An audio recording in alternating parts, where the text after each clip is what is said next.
ലൈവിന് പോകണം, അല്ലെങ്കിൽ ഒന്ന് പുറത്ത് നമ്മൾ കറങ്ങാൻ പോകണം, just meetup, please contact my manager. അവളെ കുട്ടികളെ പോറ്റണം. സുധി മരിച്ചതും പറഞ്ഞാൽ ആര് കൊടുക്കും പൈസ? അപ്പോൾ അവൾക്ക് കഴിയുന്നത് പോലെ. രേണു സുധിയെ പറ്റി നിങ്ങൾ അറിയാത്തത് കൊണ്ടാണ്, അവരുടെ സ്വഭാവം മനസ്സിലാക്കാത്തത് കൊണ്ടാണ്. നിങ്ങൾ മനസ്സിലാക്കിയ ആളല്ല. കുറച്ച് മുന്നേ ഞാനും മനുവും കൂടെ രേണുസുധിയെ പറ്റിയിട്ട് ഒരു വീഡിയോ ചെയ്തിട്ടുണ്ടായിരുന്നു. എന്നാൽ ആ ഒരു വീഡിയോ ഷൂട്ട് ചെയ്ത് കഴിഞ്ഞതിൻ്റെ പുറകിന് തന്നെ രേണുവിനെ കുറിച്ചുള്ള കുറേ വീഡിയോസുകൾ സോഷ്യൽ മീഡിയയിൽ വന്നിരിക്കുകയാണ്. രേണു തന്നെ ഈ ചാറ്റിനെ പറ്റി പ്രതികരിച്ചിരിക്കുകയാണ്. അതോടൊപ്പം രേണുവിനെ സപ്പോർട്ട് ചെയ്തുകൊണ്ടും കുറച്ച് ആൾക്കാർ രംഗത്ത് വന്നിട്ടുണ്ട്. എന്തായാലും നമുക്ക് ഓരോന്നോരോന്നായിട്ട് കാണാം. എനിക്കറിയില്ല അതിനെപ്പറ്റി, എനിക്ക് ഓർമ്മ പോലും ഇല്ല എന്താ സംഭവം. ഇനിയിപ്പോൾ ചാറ്റാണോ ഇനി AI വെച്ച് ചെയ്താണോ, ഞാനത് കണ്ടുമില്ല, ശ്രദ്ധിച്ചില്ല. ഇത്രയും വിവാദങ്ങൾ നടന്നിട്ടും രേണു ആ ഒരു ചാറ്റ് കണ്ടിട്ടില്ല എന്ന് പറയണത് എങ്ങനെ വിശ്വസിക്കാൻ പറ്റും? നിങ്ങൾ ശരിക്കും പറഞ്ഞാൽ ആരുടെ കണ്ണിലാണ് പൊടിയിടാനായിട്ട് നോക്കുന്നത്? നിങ്ങൾക്ക് സാമാന്യ ബോധമുണ്ടോ? നിങ്ങൾക്ക് ഒന്നെങ്കിൽ നിങ്ങൾ അത് ക്ലിയർ ചെയ്യാനാണ് നോക്കേണ്ടത്. നിങ്ങളുടെ പേരിൽ വന്ന അലിഗേഷൻ നിങ്ങൾ ക്ലിയർ ചെയ്യുക. ഒന്നെങ്കിൽ നിങ്ങൾക്ക് കേസ് കൊടുക്കാം, അല്ലെങ്കിൽ നിങ്ങൾക്ക് ഒരു എക്സ്പ്ലനേഷൻ കൊടുത്തൊരു വീഡിയോ ഇടാം. ഇത് ഞാൻ കണ്ടിട്ടില്ല, കേട്ടിട്ടില്ല, ആണോ ഒന്നും അറിയത്തില്ല, ഇതാണോ അതിൻ്റെ ഒരു റിപ്ലൈ? നിങ്ങളുടെ മാനത്തിന് തന്നെ വില പറയുന്ന രീതിയിലുള്ള ഒരു സാധനമായിരുന്നു അത്. അതിനെ കൂടെ ഒന്നും ഞാൻ ഒന്നും പറയുന്നില്ല. ഏതൊരു സ്ത്രീകളും ഇതുപോലൊരു അലിഗേഷൻ വന്നു കഴിഞ്ഞാൽ കേട്ടോണ്ടിരിക്കുമോ? ആരായാലും പ്രതികരിക്കത്തില്ലേ? എന്നോട് ഒരാൾ കണ്ടവരൊക്കെ പറഞ്ഞു പ്ലീസ് കോൺടാക്ട് മൈ മാനേജർ, അങ്ങനെ ഞാൻ പറയുന്നതാണ് സാധാരണ. അല്ലെങ്കിൽ ഇതെനിക്കറിയില്ല. തൻ്റെ സബ്സ്ക്രിപ്ഷനകത്ത് ഇട്ട ഒരു സ്റ്റോറി ഉണ്ട്. ആ സ്റ്റോറിയുടെ താഴെയായിരുന്നു അതായത് UK നിന്നുള്ള ഏതോ ഒരാൾ തനിക്ക് മെസ്സേജ് അയച്ചിട്ടുണ്ടായിരുന്നത്. എന്താ മെസ്സേജ് അയച്ചത്? ഡയറക്റ്റ് മീറ്റിന് എത്രയാണ് പറഞ്ഞില്ല. അതായത് രേണുവിൻ്റെ കാല് കാണിച്ചിട്ടുള്ള ഒരു സ്റ്റോറിയുടെ താഴെയാണ് അങ്ങനെ ഒരു മെസ്സേജുകൾ വന്നത്. അപ്പം നിങ്ങൾ ആലോചിച്ച് വേണം, ആ ഡയറക്റ്റ് മീറ്റ് എന്ന് ഉദ്ദേശിക്കുന്നത് എന്തായിരിക്കും? ഇവിടെ രേണു ഈ സാധനം അങ്ങ് വളച്ചൊടിച്ച് വേറെ രീതിയിൽ പോവാം. അപ്പം ഷഫീന ബീവി പുറത്തുവിട്ട ചാറ്റ് സത്യമാണെന്നുള്ള രീതിയിലല്ലേ ഇപ്പം കാര്യങ്ങളെല്ലാം വരുന്നത്? അറിയില്ല എന്താ സംഭവം. ഒരു promotion, please contact my manager four promotion. നിങ്ങൾക്ക് പ്രൊമോഷൻ വേണോ, നിങ്ങൾക്ക് എന്തെങ്കിലും ഷൂട്ടിൻ്റെ ആവശ്യമുണ്ടോ, പ്രോഗ്രാം ആവശ്യമുണ്ടോ, മാനേജറെ കോൺടാക്ട് ചെയ്യുക. അത് എല്ലാ സെലിബ്രിറ്റിയും പറയുന്നത് തന്നെയാണ്. ഷൂട്ടിന് ആവശ്യം ഉണ്ടെങ്കിലോ അല്ലെങ്കിൽ വേറെ എന്തെങ്കിലും ഇനാഗ്രേഷൻ്റെ ആവശ്യം ഉണ്ടെങ്കിലോ അഫ്കോഴ്സ് ഈ പറയുന്ന മാനേജേഴ്സിനെയാണ് കോൺടാക്ട് ചെയ്യുന്നത്. കാര്യം എല്ലാ സെലിബ്രിറ്റീസിനും മാനേജേഴ്സും ഉണ്ട് അല്ലേ? പക്ഷേ ഇവിടെ ഇങ്ങനെയാണോ? നിങ്ങളൊന്ന് ആലോചിക്ക്. ഇത് കാല് കാണിച്ച ഒരു ഫോട്ടോയുടെ താഴെ ഈ പേഴ്സണൽ മെസ്സേജ് അയച്ചിട്ട് ഡയറക്റ്റ് മീറ്റിന് മാനേജറെ കോൺടാക്ട് ചെയ്യണമെന്ന് പറഞ്ഞു കഴിഞ്ഞാൽ എനിക്കറിയത്തില്ല. ഇതൊക്കെ ഇത് ശരിക്കും പറഞ്ഞാൽ ആരുടെ കണ്ണിലായി പൊടിയിടാനായിട്ട് നോക്കുന്നത്? ഒരു ബോധവുമില്ലാതെ കുറേ എണ്ണം അങ്ങ് ഇറങ്ങി തിരിച്ചിരിക്കുക രേണുവിനെ സപ്പോർട്ട് ചെയ്യാനായിട്ട്.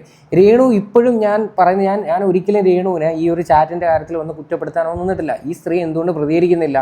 ഇവർക്ക് എന്തെങ്കിലും ഇവരുടെ ഭാഗത്ത് ന്യായമുണ്ടെങ്കിൽ, തെളിയിക്കാൻ എന്തെങ്കിലും ഉണ്ടെങ്കിൽ നമുക്കതെടുത്ത് വെച്ച് സപ്പോർട്ട് ചെയ്യാം. പക്ഷേ ഇവിടെ ഈ സാധനം വന്നിട്ട് ഇവരുടെ ഒരു പെരുമാറ്റ രീതി കണ്ടില്ലേ? ഞാൻ മുന്നേ ചെയ്ത വീഡിയോക്കകത്ത് പറഞ്ഞറിഞ്ഞു, രേണു ഭയങ്കരമായിട്ട് അങ്ങ് സൈലൻ്റ് ആയിട്ട്, രേണു മീഡിയക്കാരോടെ പോലും ഒന്നും സംസാരിക്കാതെ ഒക്കെ പെരുമാറുന്നത്. അതായത് ഭയങ്കര കാം ആൻഡ് ക്വയറ്റായിട്ട്, ഞാൻ ഒരു തെറ്റും ചെയ്തിട്ടില്ല, ഞാൻ വളരെ നല്ല ഒരു സ്ത്രീയാണ് എന്നുള്ള രീതിയിലുള്ളൊരു പെരുമാറ്റം. ആ പെരുമാറ്റം തന്നെ മനസ്സിലാക്കാൻ പറ്റും എന്തിൻ്റെ റിഫ്ലക്ഷൻ ആണെന്ന്. നിങ്ങൾക്ക് എന്നെ കാണണോ, നിങ്ങൾക്ക് മീറ്റ് ചെയ്യണോ, മീറ്റ് ചെയ്യണോ, നിങ്ങൾ ഈ ഉദ്ദേശിക്കുന്ന മീറ്റല്ല ഞാൻ ഉദ്ദേശിക്കുന്നത്. ഒരു കോഫി കുടിക്കണോ, ഷേക്ക് കുടിക്കണോ, നിങ്ങളുടെ പ്രൊഫൈലിൽ എവിടെയും ഡയറക്റ്റ് മീറ്റിനോ അല്ലെങ്കിൽ കോഫി കുടിക്കാനോ മറ്റേ പേയ്മെൻറ്റ് ഉണ്ടെന്നോ അല്ലെങ്കിൽ അത് മാനേജറിനെ കോൺടാക്ട് ചെയ്യണോ അങ്ങനെ ഒന്നും പറഞ്ഞിട്ടില്ല. ഇത് ആരെയും ഈ പൊട്ടന്മാരാക്കാൻ നോക്കുന്നത്? നിങ്ങളെ ഡയറക്റ്റ് മീറ്റ് ചെയ്ത് കോഫി കുടിക്കുന്നതിന് പേയ്മെൻറ്റ് ഉണ്ടോ, അത് മാനേജറെ കോൺടാക്ട് ചെയ്യണോ, എന്തോ നിങ്ങൾ ഉദ്ദേശിക്കുന്നത്? എങ്കിൽ പിന്നെ അതിലും ഭേദം ഈ കുറച്ച് വലിയ സെലിബ്രിറ്റീസൊക്കെ ഉണ്ട്, ഈ സ്വന്തമായിട്ടൊരു ആപ്ലിക്കേഷൻ തുടങ്ങും. വീഡിയോ കോൾ ചെയ്യുന്നതിന് 30,000 രൂപ, പേഴ്സണൽ മീറ്റിന് ഇത്ര ലക്ഷം രൂപ എന്നൊക്കെയുള്ള രീതിയിൽ. ഇത് ശരിക്കും പറഞ്ഞാൽ രേണു ഓൾറെഡി പെട്ട് ഇനിയും കിടന്ന് മെഴുകാൻ നിൽക്കരുത്. അത് കുറച്ചും കൂടി നാണക്കേട് ഉണ്ടാക്കി വെക്കത്തേ ഉള്ളൂ, അല്ല വേറെ ഒന്നും ഉണ്ടാവാൻ പോകുന്നില്ല. ലൈവിന് പോകണം, അല്ലെങ്കിൽ ഒന്ന് പുറത്ത് നമ്മൾ കറങ്ങാൻ പോകണം, just meetup, please contact my manager. ഞാൻ പറയാറുണ്ട് ലൈവിൽ, നിങ്ങൾക്ക് ഷൂട്ട് വേണോ, അല്ലെങ്കിൽ അപ്പം ഏതൊരു സ്ട്രേഞ്ചറിനും നിങ്ങളെ മീറ്റ് ചെയ്യാം, നിങ്ങളെ വിളിച്ചുകൊണ്ട് കറങ്ങാൻ പോവാം, നിങ്ങളുമായിട്ട് കോഫി കുടിക്കാൻ പോവാം. ഇതിനെല്ലാം പേയ്മെൻ്റ് ഉണ്ടോ? എന്താ ഇതിനകത്ത് ഉദ്ദേശിക്കുന്നതെന്ന് എനിക്കറിയത്തില്ല. ഈ മഹാറാണി കഷ്ടം തോന്നുന്നു എനിക്ക് എന്തായാലും. ഇതൊക്കെ ആ ഒരു പയ്യനെ, ആ കിച്ചു, അവനും അവൻ്റെ ഫ്രണ്ട്സൊക്കെ കാണുന്ന അവസ്ഥയൊന്നും ആലോചിച്ച് നോക്ക്. ഏറ്റവും കൂടുതൽ അവരല്ലേ നാണം കിടുന്നത്. ഇവർ എത്ര കൂളായിട്ട് ആ സാധനത്തിനെ ട്വിസ്റ്റ് ചെയ്ത് വേറൊരു രീതിയിലാക്കുന്നത്. ശരിക്കും പറഞ്ഞു കഴിഞ്ഞാൽ അവരുടെ അപ്പോൾ ആ ചാറ്റ് സത്യമായിരുന്നു, മനസ്സിലായോ? അത് വെറും ഫേക്ക് ചാറ്റ് അല്ല ഷഫീന ബീവി പുറത്തു വിട്ടത്, അത് സത്യമായിട്ടുള്ള ചാറ്റായിരുന്നു തെളിയിക്കുന്ന രീതിയിലുള്ള സംസാരമാണത്. അല്ലെങ്കിൽ നിങ്ങൾക്ക് ഷൂട്ട് വേണോ, അല്ലെങ്കിൽ പ്രോഗ്രാം വേണോ, അല്ലെങ്കിൽ നിങ്ങൾക്ക് പ്രൊമോഷൻ വേണോ, പ്ലീസ് കോൺടാക്ട് മൈ മാനേജർ. അതിനകത്ത് എന്താണ് പ്രശ്നം? ഞാൻ പ്രൊമോഷൻ്റെയോ ഇനാഗുറേഷൻ്റെയോ പരിപാടികൾക്ക് വിളിക്കുന്ന കണക്കല്ല തന്നെ നേരിട്ട് മീറ്റിന് എത്ര റേറ്റ് എന്ന് ചോദിക്കുന്നത്. ഇത് നിങ്ങളൊരു സ്ത്രീയാണ്, ഒരു സ്ത്രീ എടുത്ത് ആരെങ്കിലും, ഇപ്പോൾ ഇത് കണ്ടുകൊണ്ടിരിക്കുന്ന ഒരുപാട് സ്ത്രീകളുണ്ട്. ഏറ്റവും കൂടുതൽ രേണുവിൻ്റെ വീഡിയോ കാണുന്നത് സ്ത്രീകളാണ്. നിങ്ങളുടെ ആരെങ്കിലും പേഴ്സണൽ മെസ്സേജ് അയച്ച് ഡയറക്റ്റ് മീറ്റിന് റേറ്റ് എത്ര ആണെന്ന് ചോദിച്ചാൽ നിങ്ങളുടെയൊക്കെ മറുപടി എന്തായിരിക്കും? ഇത്രയും മാത്രം നിങ്ങളൊന്ന് കമൻറ്റ് ചെയ്താൽ മതി. ഇത് സത്യം പറഞ്ഞുണ്ടല്ലോ, രേണുവിൻ്റെ ഭാഗത്ത് തെറ്റുണ്ടായത് കൊണ്ടാണ് ഇവർ കേസ് കൊടുക്കാത്തത്. ലോകത്ത് ഏത് സ്ത്രീ ആണെങ്കിൽ പോലും കൊണ്ടുവന്ന് കംപ്ലൈൻറ്റ് കൊടുക്കും, അല്ലെങ്കിൽ അതിനെ ഏതെങ്കിലും രീതിയിൽ അത് വെളുപ്പിക്കാൻ പല കാര്യങ്ങളും നോക്കും. പക്ഷെ രേണു ഇതൊന്നും ചെയ്യുന്നില്ല. അതിൽ ഒന്നും പറയാനില്ല. രേണു ഇങ്ങനെ തന്നെ കണ്ടിന്യൂ ചെയ്യും. ഇത് നിങ്ങളുടെ ജീവിതമാണ്. അതെങ്ങനെ ജീവിച്ച് തീർക്കണമെന്ന് നിങ്ങളുടെ വ്യക്തിപരമായിട്ടുള്ള അവകാശമാണ്. അതിൽ കൂടുതൽ ഞാനൊന്നും പറയുന്നില്ല. കാര്യം നമുക്കൊക്കെ പറയാൻ ലിമിറ്റുകളുണ്ട്. ഓവർ ലിമിറ്റ് കഴിഞ്ഞ് കഴിഞ്ഞാൽ നമ്മുടെ വായ അടപ്പിക്കാൻ വേണ്ടിയിട്ട് ശ്രമിക്കും. മനസ്സിലായില്ലേ? എന്തായാലും എനിക്ക് ഇവരോട് സത്യം പറഞ്ഞാൽ പുച്ഛം മാത്രം. ചാറ്റ് കണ്ടില്ല, അത് എൻ്റെ ആണെന്ന് പോലും എനിക്ക് ഡൗട്ടാണ്. എനിക്ക് ഓർമ്മ പോലും ഇല്ല എന്താ സംഭവിച്ചെന്നാണ്. ആ ചാറ്റ് കണ്ടിട്ടില്ല എന്ന് പറയുന്നു. എന്നാൽ അതിനകത്തെ കോൺവെർസേഷൻ കംപ്ലീറ്റ് ഇവർ പറഞ്ഞു കഴിഞ്ഞ് ഇവരെന്തുവാ ഉദ്ദേശിക്കുന്നത്? ഒരു വായിൽ തന്നെ 2 വർത്തമാനമായി സ്ത്രീ പറയുന്നത്. ഇവർ പറയുന്നുണ്ടല്ലോ ഞാൻ ചാറ്റ് കണ്ടിട്ടേ ഇല്ല. പക്ഷെ അതിനകത്ത് ഇങ്ങനെയുള്ള കാര്യങ്ങളാണെന്ന് അറിയാം. ഇവരാണോ ചാറ്റും വീഡിയോസും കാണാത്തത്? ഓരോ ആൾക്കാരുടെ വീഡിയോസ് ഇവർ കുത്തിയിരുന്ന് കാണുന്നുണ്ട്. ഓരോ കമൻസും ഇവർ വാച്ച് ചെയ്യുന്നുണ്ട്. ഇവർക്ക് എഗെയിൻസ്റ്റ് ആയിട്ട് എന്ത് വന്നു കഴിഞ്ഞാലും ഇവർ സ്പോട്ടിൽ തന്നെ ഇവർ റിപ്ലൈയും കൊടുക്കുന്നുണ്ട്. ആ സ്ത്രീയാണ് പറയുന്നത് ഞാൻ കാണാറേ ഇല്ല, ഞാൻ കേൾക്കാറേ ഇല്ല എന്നും പറഞ്ഞു. ഇനി ഒരു നടി വന്നിട്ടുണ്ട് രേണുവിന് സപ്പോർട്ടായിട്ട്. നമുക്ക് ആ വീഡിയോ ഒന്ന് കാണാം. ഒരു അത്യാവശ്യ കാര്യം പറയാനാണ്. രേണു സുധിയെ പറ്റി ഞാൻ ഇന്നലെ ഒരു വീഡിയോ ചെയ്തിട്ടല്ലോ, അതിനൊരുപാട് കമൻറ്റുകൾ കണ്ടു. കൂടാതെ അത് ഷെയർ ചെയ്തുകൊണ്ട് വേറൊരു യൂട്യൂബർ അതെടുത്ത് ഒരു വീഡിയോ ആക്കി ഇട്ടിട്ടുണ്ട്. പക്ഷെ ഞാൻ ഒരു കാര്യം ചോദിച്ചോട്ടെ, അവർ സന്തോഷമായിട്ട് ജീവിക്കുന്നതിൽ നമ്മളും സന്തോഷിക്കല്ലേ വേണ്ടത്? അവർ സന്തോഷകരമായിട്ട് ജീവിച്ചോട്ടെ, ഞങ്ങൾക്ക് ആർക്കും ഒരു പ്രശ്നവുമില്ല. അവർ കാണിക്കുന്ന തെമ്മാടിത്തരമാണ് നമ്മളെല്ലാം വിളിച്ച് പറയുന്നത്. അവരുടെ പേരിൽ വന്ന അലിഗേഷൻ ഒന്നും കേട്ടിട്ടില്ലേ? ബാക്കിയുള്ളവരുടെ വീഡിയോസ് മാത്രമേ കണ്ടിട്ടുള്ളൂ ചേച്ചി. അവരെന്താണ് സോഷ്യൽ മീഡിയയിൽ കാണിക്കുന്നതെന്ന് നിങ്ങളൊന്ന് സമയം കിട്ടുമ്പോൾ ഒന്ന് എടുത്തു വെച്ച് നോക്കിക്കഴിഞ്ഞാൽ നിങ്ങൾക്ക് കുറച്ച് ക്ലാരിറ്റി കിട്ടും. അവർ സന്തോഷത്തോടെ ജീവിക്കണ്ട, അല്ലെങ്കിൽ അവരെ സമൂഹത്തിൽ നിന്ന് മാറ്റി നിർത്തണം എന്നൊന്നും ഒരു മനുഷ്യരും പറഞ്ഞിട്ടില്ല. ഈ സ്ത്രീ ചെയ്യുന്ന പ്രവൃത്തികളാണ് നമ്മളെല്ലാവരും വന്ന് വിമർശിച്ചിട്ടുള്ളത്. എനിക്ക് മെസ്സഞ്ചറിൽ ഒരാൾ മെസ്സേജ് ഇട്ടു, രേണു സുധിയെ പറ്റി നിങ്ങൾ അറിയാത്തത് കൊണ്ടാണ്, അവരുടെ സ്വഭാവം മനസ്സിലാക്കാത്തത് കൊണ്ടാണ് നിങ്ങൾ മനസ്സിലാക്കിയ ആളല്ല രേണു എന്ന്. സത്യമല്ലേ? കാര്യം നിങ്ങൾ മനസ്സിലാക്കാത്തതിൻ്റെ പേരിലാണ് ഇവരെ സപ്പോർട്ട് ചെയ്യുന്നത്. മനസ്സിലാക്കിയിട്ടുണ്ടെങ്കിൽ ഒരു കാരണവശാലും ഒരു മനുഷ്യരും സപ്പോർട്ട് ചെയ്യത്തില്ല. സപ്പോർട്ട് ചെയ്ത ആൾക്കാർ തന്നെ തിരിഞ്ഞു തുടങ്ങി. എന്തിന് ദാനം കൊടുത്ത ആൾക്കാരെ വരെ തെറി വിളിച്ചു ഇവർ. അതൊന്നും നിങ്ങളാരും കണ്ടിട്ടില്ല. ഇതിപ്പോൾ എന്ന് പറഞ്ഞാൽ എല്ലാവരും കൂടി രേണുവിൻ്റെ ജീവിതം തകർക്കാനായിട്ട് ശ്രമിക്കുന്നു എന്നുള്ള രീതിയിലോട്ടാണ് പോകുന്നത്. അത് രേണു പോലും ഇവിടെ എങ്ങും പറയുന്നില്ല. രേണുവിന് പോലും ഓരോ വീഡിയോസ് വരും തോറും രേണുവിന് അത്രയും പ്രൊമോഷനാണെന്നുള്ള രീതിയിലാണ് രേണു ആലോചിക്കുന്നത്.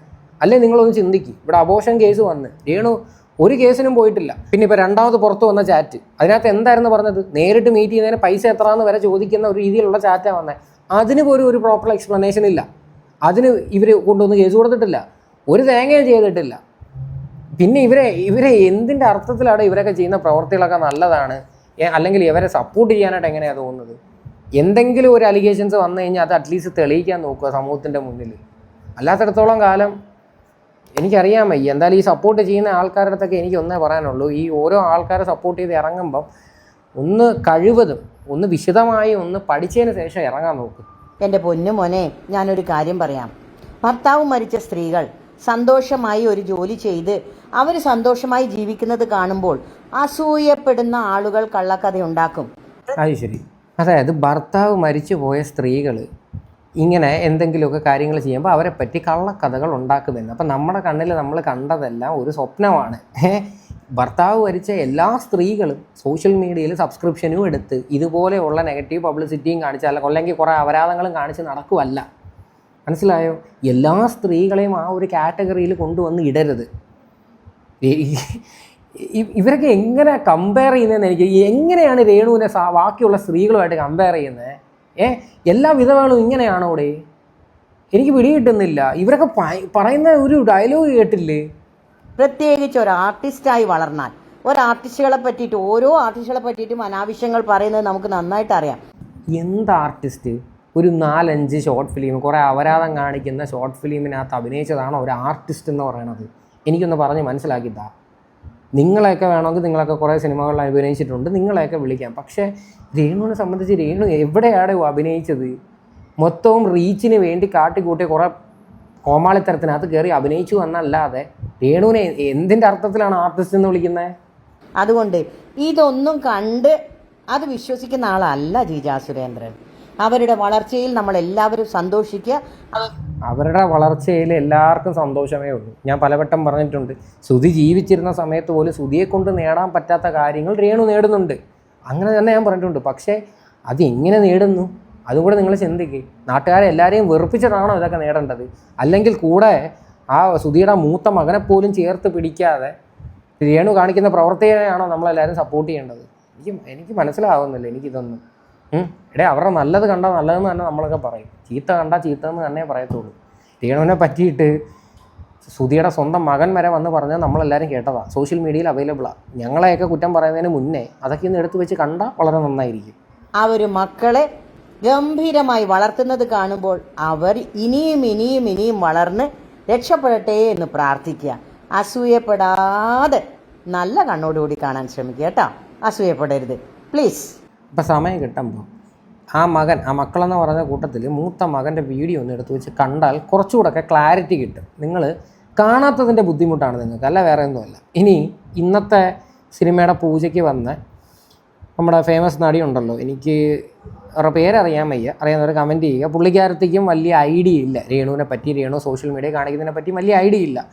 പക്ഷേ പുള്ളിക്കാരത്തി ഭയങ്കര രീതിയിൽ അങ്ങ് സപ്പോർട്ട് ചെയ്യുന്നുണ്ട്. നമുക്കൊന്ന് കാണാം. ചേച്ചി, രേണുസുതിയെ കുറിച്ച് എന്താണ് അഭിപ്രായം? രേണുസുതിയെ കുറിച്ച് എനിക്ക് ഒരു അഭിപ്രായം അങ്ങനെ പറയാൻ പറ്റില്ല. അതെ, പ്രത്യേകിച്ച് ഒരു അഭിപ്രായവും ഇല്ല. കാര്യം ഒരു മനുഷ്യർക്ക് വലിയ അഭിപ്രായമില്ല. അതാണ്, അങ്ങനെയാണ് നമ്മൾ മറുപടി പറയേണ്ടത്. കാര്യം എന്താ വെച്ചാൽ രേണു അവളെ കുട്ടികളെ വളർത്തണം, അതിന് അവള് കലാ ഫീൽഡിൽ ഇറങ്ങി. ഞാൻ ഈ യൂട്യൂബും കാര്യങ്ങളും മൊത്തം ഒന്നും കാണാറില്ല. കാണാത്തതിൻ്റെയാണ് ഈ പ്രശ്നം. അവൾക്ക് കുട്ടികളെ വളർത്തണം. ഏത് രീതിയിലാണ് ഇവർ ഒരു സാധനം ബിൽഡ് ചെയ്ത് വെച്ചിരിക്കുന്നത് അറിയോ? കുട്ടികളുടെ പേരാണ് മെയിനായിട്ട് വെച്ചിരിക്കുന്നത്. അതായത് മക്കളെ വളർത്താൻ വേണ്ടിയിട്ട് ഞാൻ ഏതറ്റം വരെയും പോകും, അതിനുവേണ്ടി ഞാൻ കഷ്ടപ്പെടുന്നു. ആ ഒരു സാധനമാണ് ഇവർ പബ്ലിക്കിൽ കൊണ്ടുവന്നിട്ടിരിക്കുന്നത്. ഈ ചേച്ചി എന്നെ സത്യം പറഞ്ഞാൽ കണ്ടിട്ടില്ല, യൂട്യൂബ് നോക്കാറില്ല, ഫേസ്ബുക്ക് നോക്കാറില്ല, ഒരു രീതിയിൽ ഒരു അപ്ഡേഷനും അറിയത്തില്ല. അതിൻ്റെയാണ് ഈ പ്രശ്നം. അതുകൊണ്ട് ഇവരെ നമ്മൾ കുറ്റം പറഞ്ഞിട്ട് കാര്യമില്ല. ഈ പകുതി ആൾക്കാർ, ഇപ്പോൾ കുറച്ച് മുന്നേ ഞാൻ കാണിച്ച ആ ഒരു ചേച്ചി പോലും രേണുവിൻ്റെ ഒരുവിധ വീഡിയോസും കണ്ടിട്ടില്ല. പലരും പലതും പറയുന്നുണ്ട്. എനിക്കിതൊന്നും കേൾക്കേണ്ട ആവശ്യമില്ല, ഞാൻ കേൾക്കാറുമില്ല. ഞാൻ അവളോട് ഇപ്പൊ പറഞ്ഞത് ഒറ്റ കാര്യമാണ്, സുധീനെ എനിക്കറിയാം, ആ കാലം തൊട്ടേ നിന്നെ അറിയാൻ എനിക്ക്. അവള് പുറത്തിറങ്ങാത്തൊരു വ്യക്തിയാണ്. ഇപ്പം കൂടുതൽ പുറത്തിറങ്ങിയതിൻ്റെയാണ് ഏറ്റവും കൂടുതൽ പ്രശ്നം. സുധി എന്ന് പറയുന്ന ഒരു കലാകാരൻ്റെ പേര് എത്രത്തോളം ഉപയോഗിക്കാവോ അങ്ങേ അറ്റം വരെ ഉപയോഗിച്ച്. എന്തിനാ? സ്വന്തം വളർച്ചയ്ക്ക് വേണ്ടി മാത്രം. അല്ലാതെ ആ ഒരു വ്യക്തിയോടൊരു സ്നേഹമോ കാര്യങ്ങളോ ഉണ്ടെന്നൊന്നും എനിക്ക് ഒരു രീതിയിലും എനിക്ക് ഫീൽ ചെയ്തിട്ടില്ല. പുള്ളി മരിച്ച ആ ഒരു ആണ്ടിൻ്റെ ദിവസം തന്നെ അവർ കാട്ടിക്കൂട്ടിയത് ജനങ്ങൾ കണ്ടതാണ്. അപ്പോൾ എന്തായാലും സമയം കിട്ടുമ്പോൾ ഇതൊക്കെ ഒന്ന് എടുത്തു വെച്ച് നോക്കിയാൽ വളരെ നന്നായിരിക്കും. ഞാനൊന്നും പറയുന്നില്ല. അവളെ കുട്ടികളെ പോറ്റണം. ശ്രുതി മരിച്ചതും പറഞ്ഞാൽ ആര് കൊടുക്കും പൈസ? അപ്പോൾ അവൾക്ക് കഴിയുന്നത് പോലെ അവൾ കലാ ഫീൽഡിൽ ഇറങ്ങി അവൾ വർക്ക് ചെയ്യണോ, അവളെ കുട്ടികളെ പോറ്റണം. ആ കുട്ടികളൊന്നിന് മാത്രം ആവട്ടെ, അതിനുശേഷം പിന്നെ തീരുമാനിക്കാം അവൾ ഇറങ്ങേണ്ടി. കുട്ടികൾ വരെ വന്ന് തള്ളി പറഞ്ഞത്. ഇനി ആ ഇളയ പയ്യനും കൂടെ ഉള്ളു തള്ളി പറയാനായിട്ട്. താമസിക്കാതെ വളർന്ന് വലുതാകുമ്പോഴത്തേക്ക് അവനും തള്ളി പറഞ്ഞു കഴിഞ്ഞാൽ തീർന്നു. അവനും ഇതൊക്കെ കണ്ടുകൊണ്ടല്ലേ വളരേണ്ടത്. സബ്സ്ക്രിപ്ഷനും അതിനകത്തിടുന്ന ഫോട്ടോസും വീഡിയോസും ഒക്കെ കണ്ടിട്ട് വേണം അവനും വളരാനായിട്ട്. കാരണം നമുക്കൊരാളെ കുറ്റം പറയാൻ എളുപ്പം കഴിയും. ഒരാൾ എങ്ങനെ ജീവിക്കണോ, കുട്ടികളെ എങ്ങനെ പോറ്റണോ എന്നൊന്നും പറയാൻ പറ്റില്ല. കുട്ടികളെ പോറ്റുന്നത്, അതായത് അത് തിരഞ്ഞെടുക്കുന്ന വഴിയാണ് ഇവിടെ ഏറ്റവും വലിയ പ്രശ്നം. കുട്ടികൾക്ക് വേണ്ടിയിട്ട് കഷ്ടപ്പെടുക അതൊക്കെ വലിയ കാര്യം തന്നെയാണ്, ഇല്ലെന്നൊന്നും ഞാൻ പറയത്തില്ല. പക്ഷേ ഇവിടെ കുട്ടികൾക്ക് കിട്ടേണ്ട ഒരു സ്നേഹം, അതായത് മൂത്ത കിച്ചുവിൻ്റെ കേസ് എടുക്കാം. ഒരമ്മയുടെ ഒരു സ്നേഹം അവന് കൊടുത്തിട്ടുണ്ടോ? അവനെ ഇവരുടെ കുടുംബത്തിൽ നിന്ന് തന്നെ മാറ്റി നിർത്തുമായിരുന്നു. അവൻ്റെ അച്ഛൻ മരിച്ച സമയത്ത് പോലും അവൻ കഴിഞ്ഞു പോയ സാഹചര്യവും അവൻ്റെ സിറ്റുവേഷനെ പറ്റിയിട്ട് പോലും ഇവർ മനസ്സിലാക്കിയിട്ടില്ല. അവനെ തള്ളി പറയുക. എന്തിന്? ഈ അടുത്ത് വന്ന വിവാദം തന്നെ നമുക്ക് എടുക്കാം. അവന് എഗെയിൻസ്റ്റ് ആയിട്ട് വന്ന വീഡിയോയുടെ താഴെ പോയി കമൻ്റ് ഇടുക, ആ വീഡിയോ എടുത്ത് വെച്ച് ഷെയർ ചെയ്യുക. ഇതൊന്നും നിങ്ങൾ ആരും കാണുന്നില്ല. ഇപ്പൊ ഞാനാണെങ്കിലും കേട്ടോ, പിന്നെ അങ്ങനെയൊക്കെ കുറ്റം പറയാൻ എനിക്കും പറ്റും. എന്നാൽ 10 രൂപ കൊടുത്ത് സഹായിക്കാൻ എനിക്ക് പറ്റുമോ? ഇതാണ് പ്രശ്നം. നമ്മൾ വാ തുറന്നു കഴിഞ്ഞാൽ ഉണ്ടല്ലോ, നമ്മൾ ചിലവിന് കൊടുക്കേണ്ടി വരും. രേണുവിൻ്റെ പ്രധാന പ്രശ്നമാണ്. രേണുവിൻ്റെ ഫാൻസും പറയുന്ന ഇതാ, അതായത് അങ്ങനെ ഉണ്ടെങ്കിൽ നിങ്ങളുണ്ട് ചിലവിന് കൂടെ, അവരെങ്ങനെയും ജീവിക്കട്ടെ, അല്ലെങ്കിൽ അവർ വീട്ടിൽ ഇരിക്കട്ടെ, നിങ്ങൾ പൈസ കൊടുക്കുക. ഇങ്ങനെയൊക്കെയുള്ള ഡയലോഗുകളാണ് ഇവർക്കൊക്കെ പറയാനുള്ളത്. എനിക്കറിയില്ല എന്തിൻ്റെ ബേസിസിലാണ് ഇവരുടെ കണ്ണിൽ ഇതൊക്കെ വലിയ നല്ല പ്രവൃത്തിയായിട്ടാണോ ഇവരൊക്കെ കണ്ടിരിക്കുന്നത്, എനിക്ക് മനസ്സിലാവുന്നില്ല. പറ്റൂല. 10 രൂപ ഉണ്ടെങ്കിലും അത് മറച്ചു വെച്ചെങ്ങാഞ്ഞിരിക്കും, കൊടുക്കൂല. അപ്പൊ അവരവരുടെ കുട്ടികളെ പോറ്റാൻ അവർക്ക് എങ്ങനെയാണ് തോന്നുന്നത്, അഭിനയിച്ചിട്ടോ റീൽസ് ചെയ്തിട്ടോ അഭിനയിച്ചിട്ടോ എങ്ങനെയാ വെച്ചാൽ അവർ വളർത്തട്ടെ. അതിന് അവന്റെ ആത്മാവ് കൂടെ ഉണ്ടാവട്ടെ. എന്തായാലും ആത്മാവ് കൂടെ ഉണ്ടാവട്ടെ എന്ന് ഞാനും പ്രാർത്ഥിക്കാം. അതിൽ കൂടുതലൊന്നും ഞാനൊന്നും പറയുന്നില്ല. എന്തായാലും രേണുവിൻ്റെ അപരാധങ്ങൾ സ്ഥിരമായിട്ട് കണ്ടുകൊണ്ടിരിക്കുന്ന ആൾക്കാർക്ക് അറിയാം. അതിൽ കൂടുതൽ നമ്മളൊന്നും മിണ്ടുന്നില്ല. എന്തായാലും ഇത്രയൊക്കെയാണ് രേണുവിനെ കുറിച്ചിട്ടുള്ള വീഡിയോസ്. ഇതിനെക്കുറിച്ച് നിങ്ങളുടെയൊക്കെ അഭിപ്രായങ്ങൾ എന്താണെന്ന് വെച്ചാൽ നിങ്ങൾ തീർച്ചയായിട്ടും കമൻറ്റ് ചെയ്യുക.